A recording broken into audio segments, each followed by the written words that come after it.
ہے نماز میں خنجر لگا، نماز پڑھاتے ہوئے 27 ذوالحج، 27، 28، 29 یکم کو انتقال ہوا۔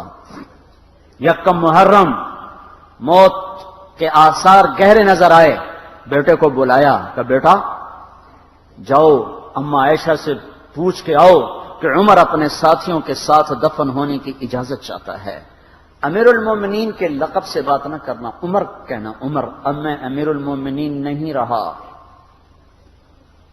جب وہ پوچھنے گئے تو حضرت عائشہ رو رہی تھیں۔ انہوں نے عرض کی اما جان میرا باپ اپنے ساتھیوں کا پڑوس چاہتا ہے۔ انہوں نے فرمایا یہ جگہ تو میں نے اپنے لیے رکھی تھی، لیکن اگر عمر چاہتے ہیں تو ان کو مجھ پر فضیلت ہے، میں ان کے لیے دستبردار ہوں۔ انہوں نے واپس آ کر خوشخبری سنائی، مبارک ہو اجازت مل گئی۔ کہ نہیں شاید میرے شرم میں اجازت دی ہو، جب مر جاؤں تو مجھے دوبارہ دروازے کے سامنے رکھ کر پھر جا کے پوچھنا، اس وقت اجازت ملے تو پھر لے جانا، ورنہ مجھے بقیع کی طرف لوٹا دینا۔ اتنے میں حضرت علی آئے، پریشان دیکھا، عمر کیوں موت سے ڈر گئے؟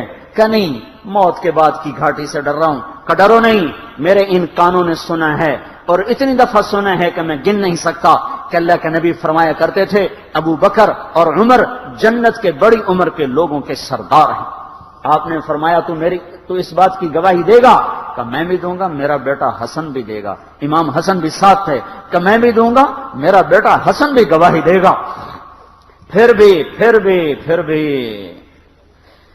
ہے جو جنت کی بشارتیں لیے ہوئے ہیں، 10 مبشرہ، ابو بکر جنتی، عمر جنتی، عثمان جنتی، علی جنتی، طلحہ جنتی، زبیر جنتی، ابو عبد الرحمن بن عوف جنتی، ابو عبیدہ بن جراح جنتی، سعید بن زید جنتی۔ آپ نے نام لے کر گنے، نام لے کر گن کر کہا سنو ابو بکر جنتی ہے، عمر جنتی ہے، عثمان جنتی ہے، علی جنتی ہے، طلحہ جنتی ہے، زبیر جنتی ہے، سعد بن ابی وقاص جنتی ہے، عبد الرحمن بن عوف جنتی ہے، ابو عبیدہ بن جراح جنتی ہے، سعید بن زید جنتی ہے۔ میں ان سے راضی ہوں، لوگوں ان کا حق پہچانو، میں ان سے راضی ہوں، میں ان سے راضی ہوں۔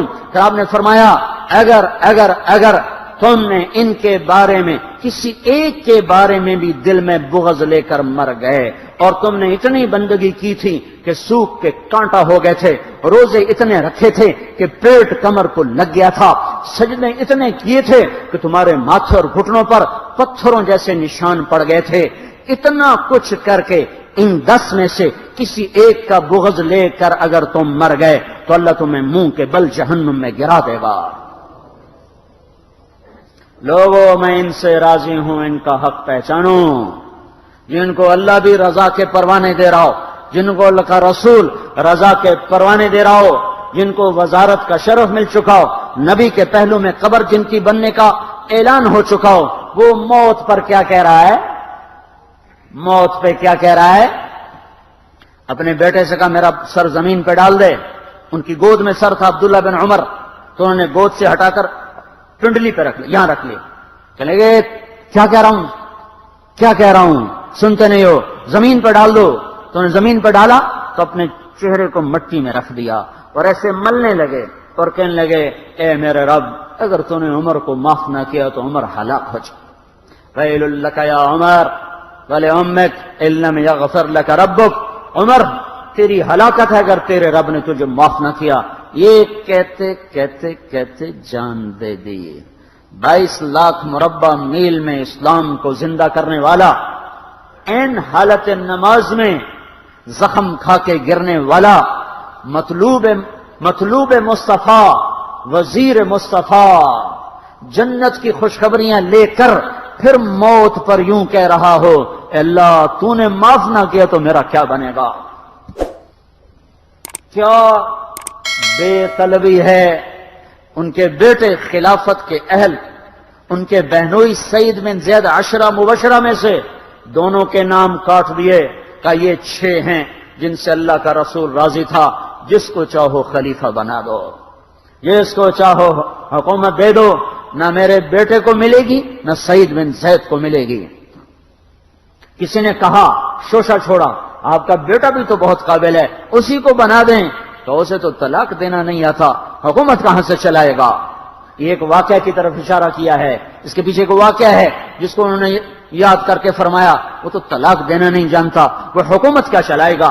حالانکہ بڑے صحابہ میں عبداللہ بن عمر کا مقام ہے۔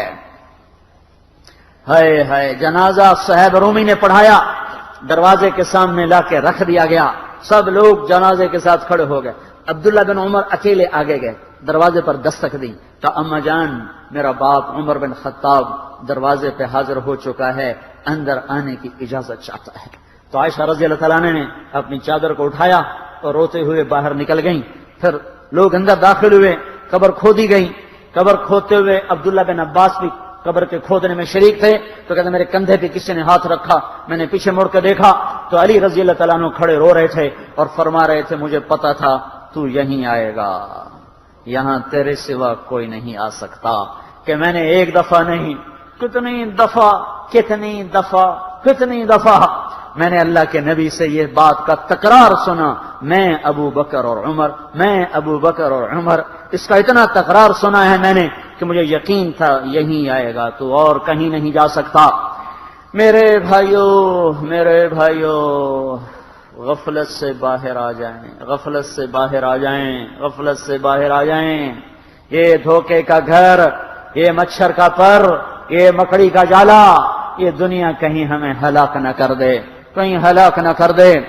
ان لوگوں کو سامنے رکھ کے زندگی گزارو جنہوں نے اللہ کو راضی کیا، اس کے رسول کو راضی کیا، کلمہ حق کو بلند کیا، خیر کے ذریعہ بنے، شر کے مٹانے والے بنے، اور دنیا میں مرنے کے بعد بھی ان کے تذکرے ہدایت کا سامان بنے، ان کے تذکرے روشنی کا مینار بنے۔ ان کے پیچھے چلو، مغرب کے اندھیروں کی طرف مت دوڑو، وہاں تو سورج بھی ڈوب جاتا ہے، مغرب میں تو سورج بھی ڈوب جاتا ہے، اور تمہیں پکار کے کہتا ہے مغرب کی طرف نہ آنا، ادھر اندھیرا ہے، میں یہاں گم ہو گیا، تم کون سا سراغ ڈھونڈنے آئے ہو؟ دوڑو اللہ اس کے رسول کی پاک زندگی کی طرف، اس کے پاک صحابہ کی زندگی کی طرف، جن کو اللہ نے مرنے سے پہلے جنت ہاتھ میں دے دی، جنت کی بشارت دے دی۔ آپ نے کہا ما علی عثمان اللہ یعمل بعدا، تبوک کی لڑائی میں عثمان 10,000 لشکر کا سامان تیار کر کے لائے، تو ہم نے کہا عثمان آج کے بعد تو کچھ بھی نہ کرے تو جنت تجھ پہ واجب ہو گئی۔ یہ ان لوگوں کے پیچھے چلو۔ ابو بکر جب تو جنت کے دروازے پر آئے گا تو 8 دروازے تیرا استقبال کریں گے، ہر دروازے کی تمنا ہوگی ابو بکر میرے اندر سے گزر جائے، علی تجھے مبارک ہو، جنت میں تیرا گھر میرے گھر کے سامنے ہوگا۔ ان لوگوں کے پیچھے چلو اگر منزل تک پہنچنا ہے۔ تو بھائیو نیا سال آیا ہے، آؤ بھائی توبہ کر لیں، اللہ کو منا لیں، اور جاؤ نکلو تبلیغ میں پھرو اللہ کے واسطے۔ بیٹھنے کے دن لگ چکے، گزر گئے، جان مال ایمان کی سلامتی اگر ہم چاہتے ہیں تو پھرو تبلیغ میں، پھرو اللہ کی راہوں میں، پھرو۔